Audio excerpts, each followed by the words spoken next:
Welcome to my channel, INTJ Island. Today, I'm going to talk about the INTJ's Inferior Cognitive Function, Extroverted Sensing. This cognitive function is a bit spooky. It can sneak up on an INTJ. We have our extroverted sensing switched on, but it is kind of like a covert investigation at times. We feel things around us and detect our surroundings, but we tend to ignore them usually. We find ourselves surprised when we notice that the room suddenly got too cold or too hot. We find that we are thirsty or hungry out of the blue. Things creep up on us because we are perceiving the world primarily through our intuition. Extroverted sensing is the opposite of our dominant function, introverted intuition. They are in a perpetual state of conflict. They are both perceiving the world, but they do it very differently. Since intuition is the dominant cognitive function, it usually comes out on top, but it can never be rid of that pesky inferior function. Introverted intuition is relatively slow as it considers the input it gets. An event or an idea taken in during conversation will be compared with patterns we have stored away, and intuition looks for deeper meanings than what appear on the surface. Meanwhile, extroverted sensing doesn't want to waste time with all of that. It takes in the immediate events of the moment and doesn't want to process anything. It just wants to enjoy it. At times, it feels like having an unruly child in a library. There is a level of pleasure to be had from perceiving. For introverted intuition, the pleasure comes from detecting a pattern or making a connection with some other idea or event which helps to make sense of things. Extroverted sensing is pleased by the moment, the hedonistic sensations and joy of feeling what is going on right now. These two perceiving functions are perpetually struggling within us. They are at war, but they are not mutually exclusive. An INTJ will often get involved with food, alcohol, and/or tobacco in order to appease his extroverted sensing. This can be done without even thinking about it. The desire arrives like a wave on the shore, where the vice of choice suddenly appears to be needed right this minute. For me, it is like throwing a switch. One minute I am not hungry, the next I am famished and I need food right now. I never spend a day dreaming about a great meal I'm going to have later in the day, but I can be overwhelmed with a burning desire for food all at once. When I was smoking, I would go through 3 packs a day, and most of the time I didn't even think about a cigarette unless I couldn't find one when an urge hit me. My mind would be working on some idea or problem as my hand brought the cigarette to my mouth and I inhaled. The smoking was on autopilot and it kept my extroverted sensing completely satisfied. One way I might be able to convey this interaction with tobacco for me is to this very day, more than 20 years since I had my last cigarette, when I watch Christopher Hitchens' videos where he is smoking as he has a debate or conversation and he lights up one cigarette after another, I am jealous of those cigarettes. I want to be doing that myself. I know he died of cancer, of course I do, and yet still I am jealous. Smoking shut my extroverted sensing off and I could be about what I really wanted to focus on. Whether the urge is for food, tobacco, or physical love, the arrival of the urge can come apparently out of nowhere, and it disrupts everything. When it decides it is hungry, I have to stop and grab something to shut it up, usually a sandwich of some sort, anything that is fast, so I can be done with it. Extroverted sensing is not rational, and that makes it troubling, and even destructive at times. With the way I eat and my sedentary lifestyle, I have to worry about my weight. In 2001, I took this problem head on, and I lost over 50 pounds. I did it like an INTJ. People on my wife's weight loss message board commented repeatedly on how I was operating like a machine. I wrote every single thing down that I ate or drank. I held my intake within my limits exactly. I lost the weight, and I held my weight within a designated range for years. But then I lost interest, and it all went out the window. As long as I could control my extroverted sensing using my intuition and thinking, I was fine. But let that little monster out, and it runs wild. It is an all or nothing situation. Another project I embraced was to get some exercise going, and I took on the challenge of walking 1,200 miles in the year 2004.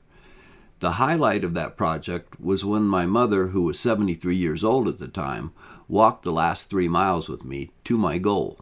The walking was for my extroverted sensing, because I love the sensation of walking out in the elements. I have always enjoyed that.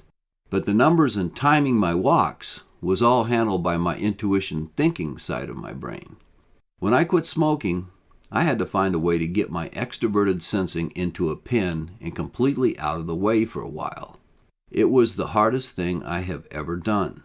I had certain times when I always smoked. Driving, after a meal, talking on the phone, and drinking a cup of coffee, to name a few.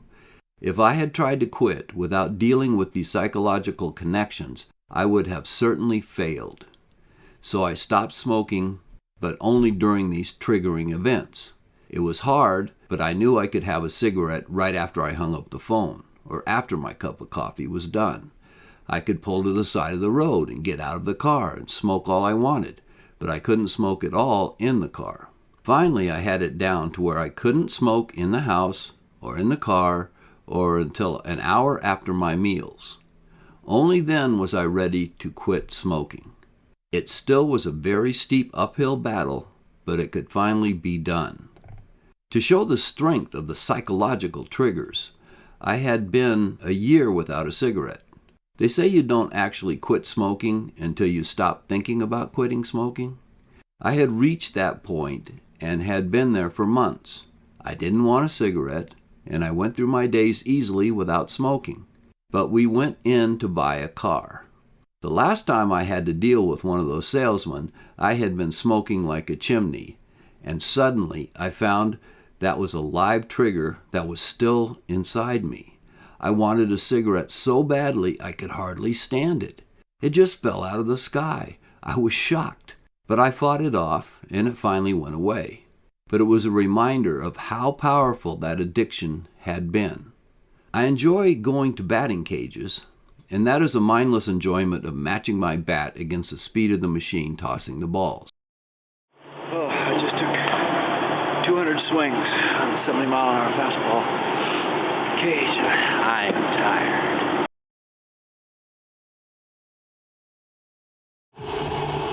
Come on, babe, hit a home run. There you go.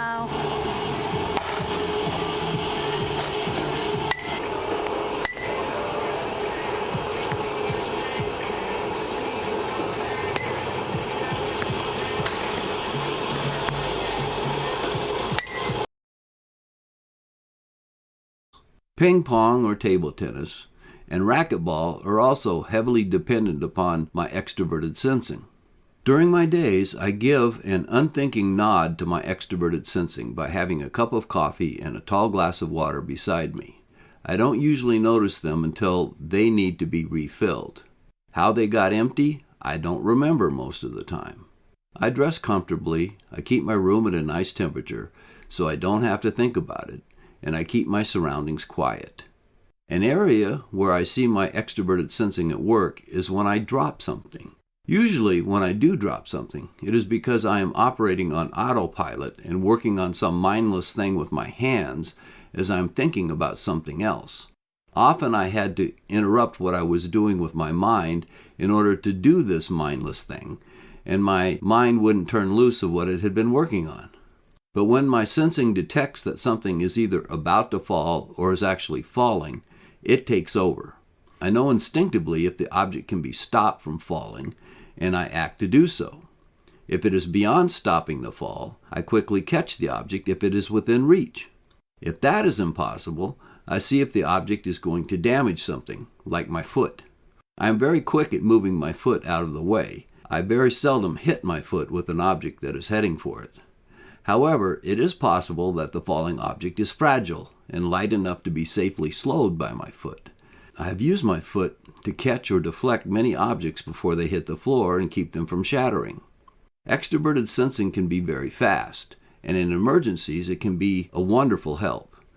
Driving a car is another place where extroverted sensing has been a true asset. It has saved my life a number of times. I instinctively make the right choices to avoid crashing into something. We can dive in and lose ourselves in our extroverted sensing. When we eat, drink, or enjoy physical love, we might engage in risky or out-of-character behaviors because that inferior function is there always waiting. But for me, I have found that I usually view extroverted sensing to be at best a recreational pastime that can be disruptive to my normal flow in life if I don't keep an eye on it. In other words, it is okay in its place, but it needs to be controlled. How do you deal with your extroverted sensing? Is it a blessing or a curse? Do you find it to be rewarding or merely a distraction? Please let me know in the comments. If you enjoyed the video, please click like. And if you haven't subscribed yet, please do. I'll see you next time.